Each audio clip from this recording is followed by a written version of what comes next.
Thanks for letting us interview you today. Thank you. We'll just start with say and spell your name. Theresa Rohloff, Theresarohloff. Awesome. Where did you grow up, Theresa? In Miami, Florida. Really? I didn't know that. Uh-huh. What was it like to grow up there? It was really cool. There are so many different ethnic groups and cultures. I was born in the 50s, so it was after the big airlift of Cuba. So we had lots of Spanish people in our schools. And I can remember when they would come in and did not speak English. But the school system sort of flipped, and they decided that they would teach all of us Spanish. Nice. And we would actually go in a cafeteria every day, or at least once a week, and do conversational Spanish lessons, which I still remember. You still remember? Oh, yes. That's awesome. There's a whole dialogue that I could rattle off to you about watching Mickey Mouse and setting the table. So did that continue throughout your schooling, if you will? I did. My grandmother had some rental property that she ended up renting out to families that were Spanish most of the time. And she had told me that if I would learn Spanish, it would really help her. And so I can remember sitting with children that were my age, and we would go through those, those workbooks with all the pictures, and I would tell the little girl what it was in English, and she would tell me what it was in Spanish. So cool. We play school. Yeah, I love that. That was very cool. I wish every kid had that opportunity. Yeah. Well, what's funny is I went on through advanced placement Spanish all the way into high school, and became the only American waitress at Versailles Restaurant in Miami, Florida, which is a hugely popular restaurant in Florida for the Spanish people. Oh, wow. Yeah. And they'd always ask me, "Where are you from?" in Spanish. And I would tell them, and their eyes would get really big. Yeah. Very cool. So that was elementary school you had mentioned. So where did life take you after you finished school, I guess we could talk about? I ended up going to college in Texas. Okay.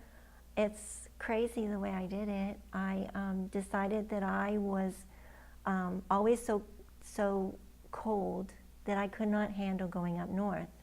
So I sent off applications to many different schools in the South. And I ended up deciding that I wanted to go to school in Texas. I was a big football fan at the time, and the Texas schools had good football teams. Right. And in fact, I had been a cheerleader, and so I knew the entire game, how it was played. We had to go through football school and learn exactly how they played. So we would have cheers that we knew what to do at certain times. Right.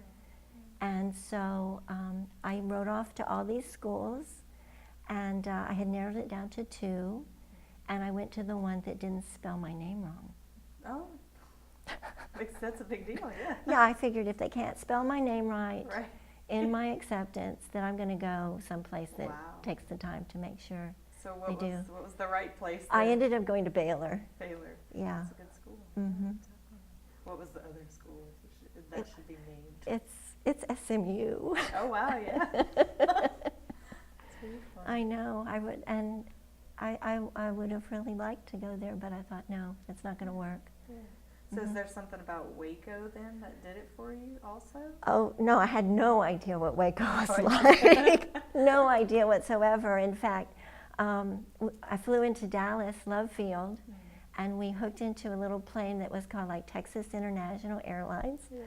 Oh, this is so embarrassing. I probably shouldn't tell them, but because some of these ladies were probably, still alive, that were not the waitresses, but the stewardesses. Sure. They ended up taking their shoes off on the airplane, and it was like kind of warm. And when we landed in Waco, the door wouldn't open, and we ended up having to come down on a slide. Oh my goodness. So it's like, welcome to Waco. Welcome to Waco. So your first adventure on your own. Right. That's what happened. And my roommate, we knew who our roommates were. My roommate family met me there, Right. and so they had to welcome me off the slide. Yeah, you'll never forget that. It was cool. Very cool. So what did you study in college? I studied business. I ended up getting my undergraduate in accounting. Okay. Mm-hmm. So is that what became your career, or? No, I understood accounting. I liked accounting, but I ended up marrying pretty quick out of college. In fact, I ended up marrying before I got out of college. Mm-hmm. I hate to say it was probably a big mistake, but you go through life and you learn lessons. And sure. So I lived on a ranch. Wow. For a while. I learned how to take care of animals and drive tractors and push off round bales, and it was a real experience. It's real life, yeah. Mm-hmm. Yeah, but one thing led to another, and I ended up working for Houston Lighting and Power Company. Mm-hmm. They had come to Central Texas, and they were looking for people to work at their a new power plant that they were building, and it was actually right next to a lignite mining operation. And I learned so much. I was hired. At first I was denied.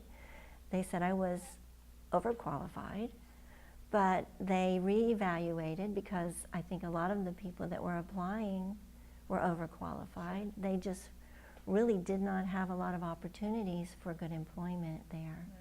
Mm. You would work in a little store or go into business yourself. But I ended up going to work there, mm-hmm. and I ended up moving by myself with my 2 daughters to Houston through that. Yeah. And I actually started off as a clerk, but then when I moved to Houston, I became an accountant, a corporate accountant. Yeah. Mm-hmm. It all came back around. Yeah. Yeah. So how did you end up getting from Houston to Lafayette? Okay, so it's like I go into these sections, like it's 17 years in Miami and 15 years in Central Texas, mm-hmm. and then in Houston I'm another 15 years. Okay. And I had remarried while I was there, mm-hmm. and a wonderful man, mm-hmm. absolutely the nicest man. And he passed away. He had a heart attack, and I had gotten pregnant and had a baby. Oh wow! Yeah, and it was while I was actually going back to school as an employee, as an accountant, and I was getting my master's degree, and he passed away. He had a heart attack while I was home on a weekend. Yeah, I had gotten back home, and he had worked in the yard, and it was really tough. It was really tough. Probably the toughest time in my life. For sure. I can only imagine. You had 2 kids at that time? Or well, I had 2 older daughters.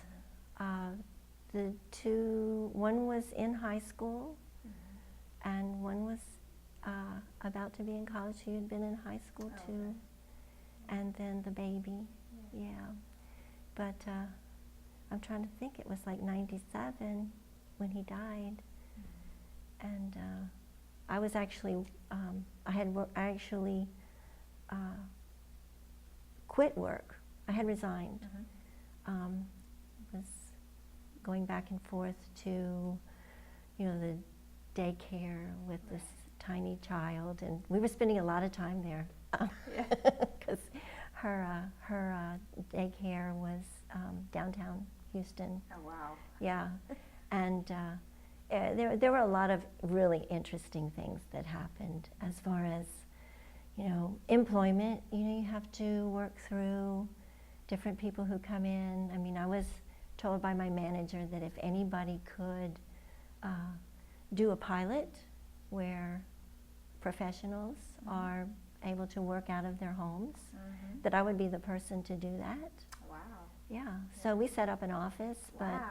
yeah, but we had a young man who had come in as a supervisor. I'm not going to say his name. Sure enough. Yeah, but he asked me when I got back and was ready to go and work from home, mm-hmm. from maternity leave. Sure. Said, what do you think you are, some diva or something? And I'm like, what? He said, no, you're not going to get to do this. Oh. And so it had all been coordinated with human resources. And so I went to them, and they said they were not pleased with that. Right. And then he got wind that I had talked to them. And so I got my first ever meets and maintains review. It had always been exceeds expectations. Right. So this is really bad because so anyway, when the baby got sick one night and spent a whole evening hooked up to tubes and everything else, I went in that morning to the manager and said, can't do this anymore. Oh. So yeah, this is sort of, inside information. You had a baby to take care of. Yeah, Absolutely. that's true. Yeah. That's true. So I ended up doing work with the school where I was getting my master's. Oh, okay. And ended up working with their program for economic education for teachers. Even better. Yeah, was program coordinator. Yeah. So. Very cool. Mm-hmm. So you have your graduate degree In finance. In finance. Yes. It's so funny too, because I have you pegged as a creative type and not as a numbers type. if you Well, will. that's so true because, like, in work, Right. we would have our team of accountants, and most of my friends, when they would sit and we'd go to meetings, they'd be drawing these grids, Right. with the straight lines, but I'd always be drawing flowers with Right. leaves and chirping birds, and so I always had that, creative, artistic side, and it sort of overshadowed the other, which I really enjoy being more creative than Gotcha. numbers, although I can do both. I was going to say, you clearly can do both. Mhm. Very cool. I had no idea. Yeah. No idea. It's not good to let people know because when they find out, they try to put you back in that pigeonhole. Fair enough. Yeah. Yeah, definitely. Mhm. And we should never end up there, that's for sure. Right. So growing up, because it sounds like you were very ambitious about just life in general, and I know you are ambitious about life in general, but growing up, did you have mentors that helped you along the way or guided you or gave you advice, anything like that? I think that my grandmother was probably a huge mentor. She was sort of a very strong woman. She was doing construction like in the 40s and 50s, and she would tell me stories about how she ran into some issues with the men that she was the boss for, and they, cross their heads like this and say, oh, well, that's too heavy. And she said, oh, really? And she'd go over there and lift what it was and move it. She says, so you're going to let a woman outdo you? Right. So she put them back in their place. Right. So she really did help me a lot. I spent a lot of time with her. I'd get on a bus and go visit. And then I think that everybody that I've met has had input, no matter what their background, because you learn so much about the needs of people. And that's just a big, it can be heavy on your heart, but it's a big inspiration to try and do what you can. And then I have my best friend, who we were friends in high school, and we were real troublemakers. We would ride around Miami on our bicycles at night and go and visit our friends' homes. And we're still friends, and I was the matron of honor at her wedding. And she ended up going to school on a tennis scholarship at USC, and she's still in California. And we talked about all the things we were going to do when we were like grown up, and would go back to school and visit back, and we were going to be very low-key about what we had accomplished. Well, she accomplished everything that she said she would, and I just, really admire her. Bar to practice law in 6 different states, and she's a huge animal activist. And I guess she's still making an impression because she's vegan, Yeah. and I'm vegetarian now. There you go. Very cool. All right, we're going to talk about AOC for half a second. I love AOC. I figured you'd say that.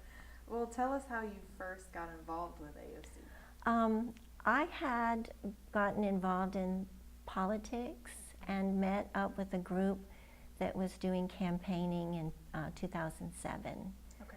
And through that, went to different things in different places in the state. I was pretty well focused on Scott. Okay. But through this, I had actually made trips to Baton Rouge, and I met with people who lived in Lafayette who saw things the same way.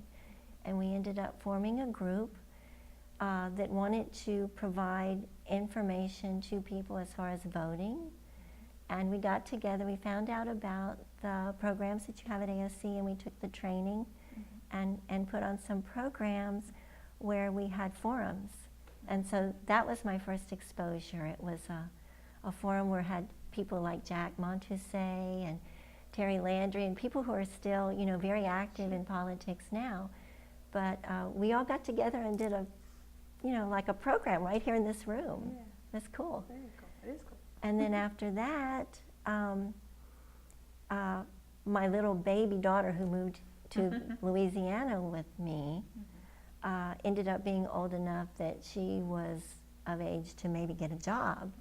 And she was looking for, you know, a place to employ. And I said, well, maybe you should check out AOC. And she interviewed and she got the job. And then the next day, it turned out that I guess they thought she was really, you know, talented, which I think so. And she ended up joining an intern program here. So I mean, it's just been like family. Yeah. It's really been like family. So what was your first impression of AOC back whenever you started getting involved years ago? We actually were at the other building. Yes. Yeah. We were at the other building. So I guess the room was like this one. Sure. Yeah. Feels the same. It feels the same. Yeah, it wasn't even built back then when we did this. That's hard to believe. Am I You're right. remembering correctly? Yes, you are. Yeah, you were at the. Yeah, it was like a maze. That's my first impression. Where we were was like a maze. I mean, there were so many different, you know, corridors to go down, and It was amazing. but it was fun because we'd hang out in the front and watch TV, you know, and see the different programs that were going on. Yeah, very cool. Everybody was friendly. Everybody was friendly, and everybody was talented. They knew so many things that were new. Yeah. Mhm. Definitely. What surprised you most about AOC? I guess the levels and depth of the technology and the different aspects of communications that you had available, and that it kind of went from ground level all the way to the, you know, the pinnacle of professionalism. It was amazing. What is your dream project to work on or to produce? Oh my. I'm gonna have to think about that. I know that right now we're doing a little radio show. I guess if I went back to like the very early on ideas, it would be to somehow put something together with music and animation, like a Disney production that would just flower into a, you know, kind of something that you could pull all those aspects of sound and art and voice and theater all together into one production. But I'm so far away from that. But that's a dream. Sure. That's a dream. I mean, I used to sit and listen to classical music, and I would see pictures in my head. Yeah. And now, you know, my daughter dances, and so now I see Movement. dances and choreography, which I never did that, but it's in my head. Right. I like it. Yeah. Cool. Can't wait to see it. One of these days, One of maybe. these days.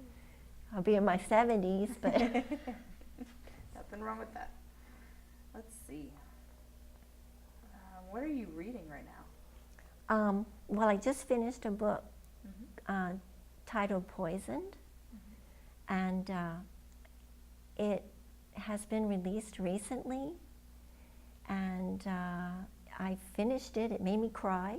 It's really serious stuff, and I've talked to the author, and he's trying to get it made into a movie. Yeah. What's it about? It's about it's a memoir, so to speak. It's a true story about a young man who went into law. He was a prosecuting attorney, and we're talking huge cases where he put cartel members behind bars, and he started getting really sick. And was going to different doctors, and one of them said that he had been poisoned. And do you know of anybody who might want to do this to you? Oh, wow. And he thought, well, there might be a line to take tickets, but they determined that was not the case. He had been in an old courthouse where there had been other people who had gotten sick, and it was black mold, and he was in a brand new office that he thought was, like I've made it to the top, but it had all sorts of chemicals in it, and he ended up having to be completely isolated from the normal course of business, losing weight, having seizures. I mean, it was awful, and he managed to spend a lot of time, dealing with this. He says he's still sick, but it's, come to where he's able to travel now, and so he's written this book, and he's trying to get the word out about what people can do, and what to be aware of. And there's like an index in the back of the book as far as different chemicals that can cause problems. Right. So he wants to get the word out and let other people know that there's a real danger out there and things that we think should not hurt us. So I've read that. New book, I'm looking at something about rereading a book on how to conduct meetings in half the time. And I'm in the middle of a Faulkner book, which is kind of interesting because it's really Old South, even in the conversation. And it's amusing. Which one? Out of curiosity. The Town, something like The Town. I don't know, I just know it's about the Snopes. Very cool. So, whenever you were growing up, did you have favorite books or movies or singers? I remember reading A Tree That Grows in Brooklyn, and I like to get young people to read that book.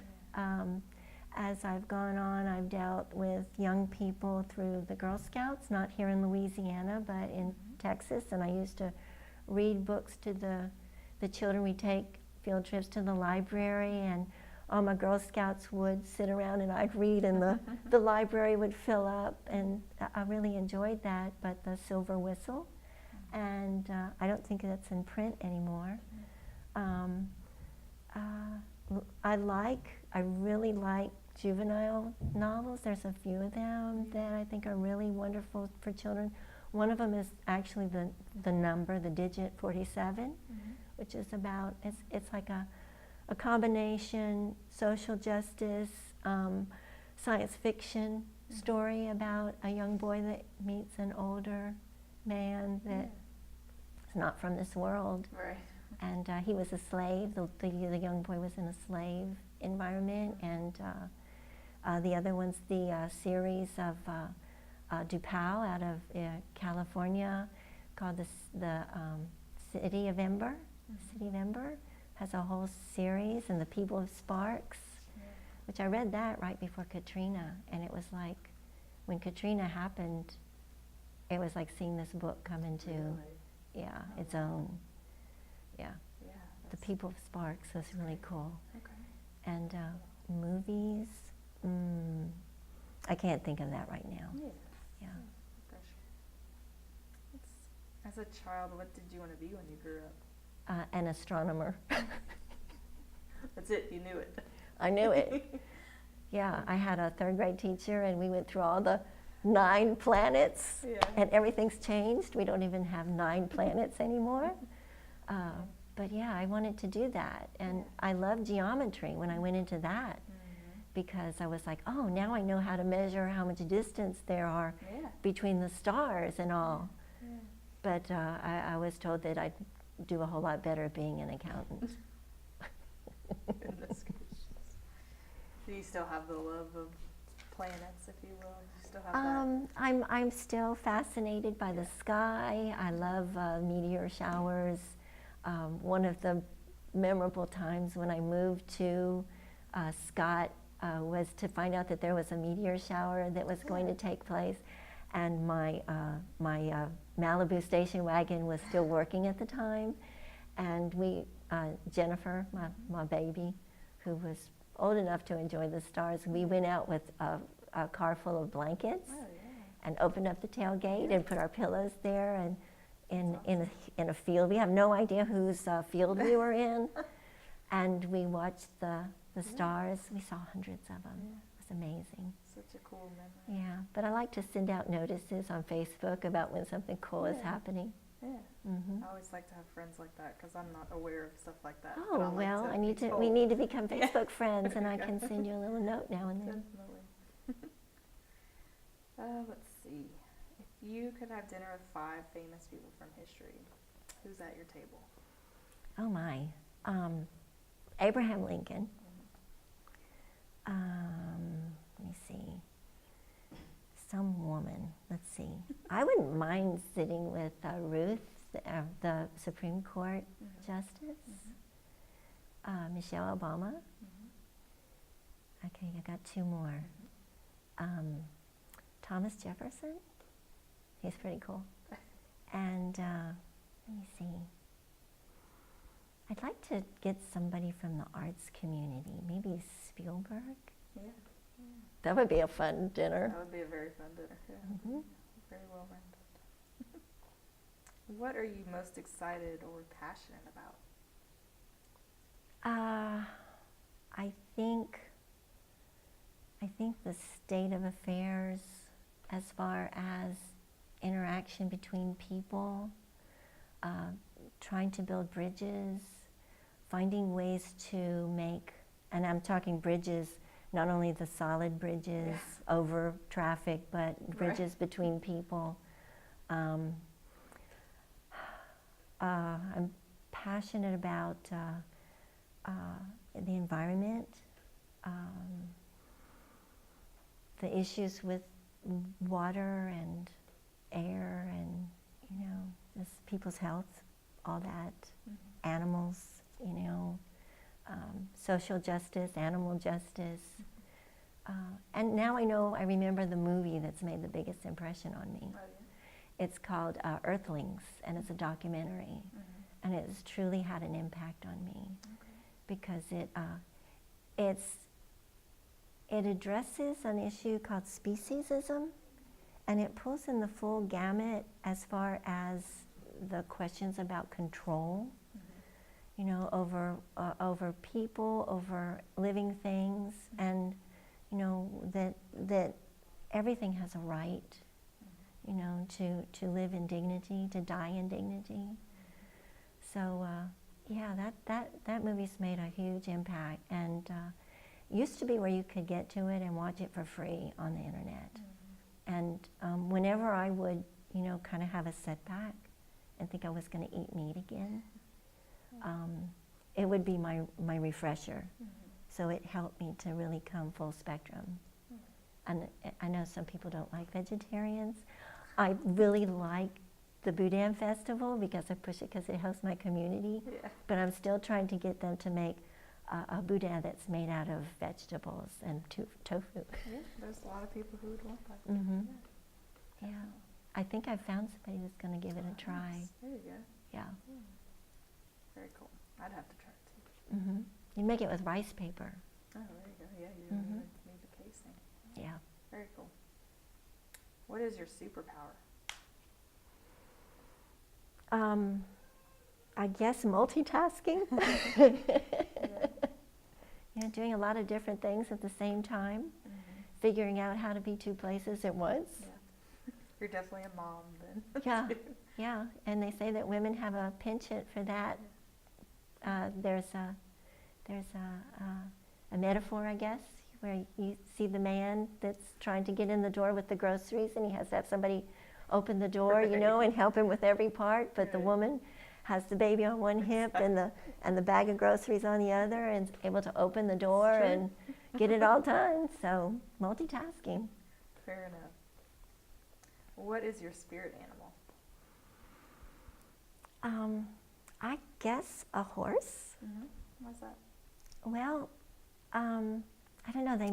They just make me feel like, you know, like when you have those tingles and stuff. To see a really beautiful horse running, it's just amazing.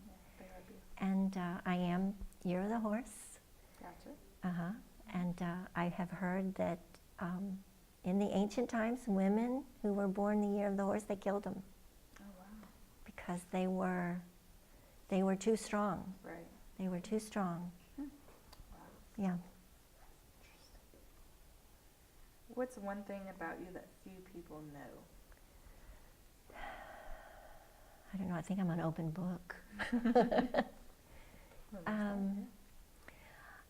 And people used to not know this, but I've had a lot of health issues. Mm-hmm. I actually am a polio survivor. Oh, wow. When I was months old, Mm-hmm. I was dragging a leg, and I was born in 1954. Mm-hmm. And I don't know what they did. I don't think it's the Salk vaccine, because I think that prevents polio, but they found something else to give me because I was going to die. They had given up on everything else, and they said, well, there's something out there that they heard was, you know, actually having some good results, and they gave that to me. I was bleeding to death, and I'm still here, you know, so I've had that. I also have been diagnosed with MS, but it's been in some kind of remission since 2005. I actually had an exacerbation on April Fool's Day, the same year that we had Katrina. Oh, wow. Yeah, that was a tough 12 months, because it started out like in December with the tsunami, and then I had my little deal, and then we had Katrina, and then we had that other one. Oh, Rita. Rita. Yeah. Was a bad year. Yeah, definitely. But I was having injections, you know, and they're very expensive. Very expensive. But I haven't had any in, let's see, this is 2017, at least 8 years. That's awesome. Almost 10. And I've been doing fine. And whenever I feel anything, I just go pop a lysine pill. Wow. Wow. Yeah. That's a miracle. It's just a little enzyme, and it's helped me. Yeah. Wow. What achievement are you most proud of? Oh gosh, I know there's got to be something. Oh, I think I'm most proud. Somebody brought this up the other night, just last night. I think I'm most proud of helping my city get sidewalks across the railroad tracks. When they went through and they replaced the gates over the roads, and they left this mess behind. It was loose gravel that the kids were having to walk over to get to the school bus. And I talked to DOTD and Burlington Northern, and they were saying it had been approved, and I talked to the mayor, which was Mayor Hazel at the time, and we managed to just keep on and keep on. They cleaned up this, like, they had left a huge pile of cement that they had broken up because there had been a sidewalk there, and they fixed it. They finally fixed it. It took about a year. But they finally have it in place and have a nice little sidewalk there now. I guess that, and then the Great Scott Herald, which was a little newsletter that Purvis Morrison, who's the mayor now, was not a mayor at the time. He said we really needed in the Scott community a vehicle for communications.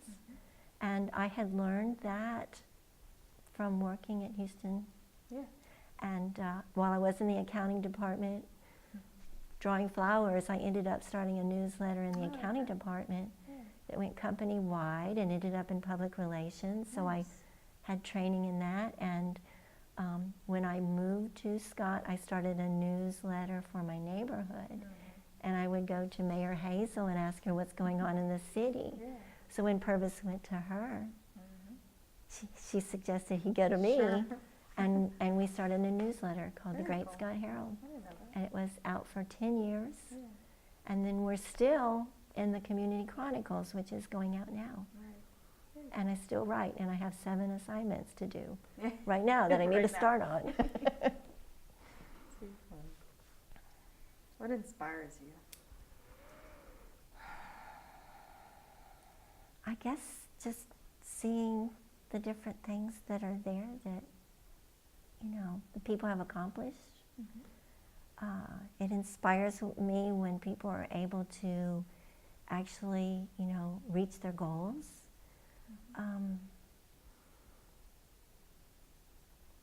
Movies can inspire me. I'm a crier.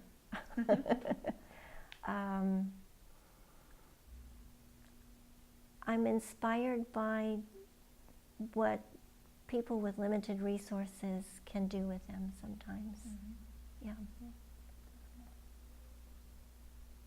All right, 2 more questions.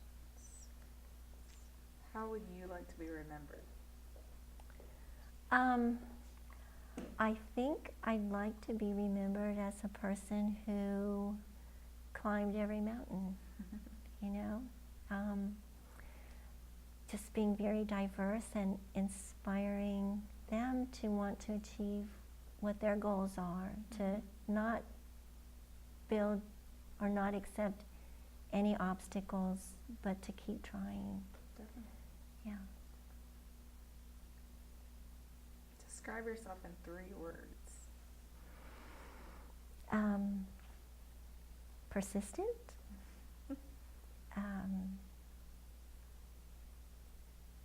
My daughter would say I'm crazy. And I guess I am unconventional. Yeah. Those are 3 good words.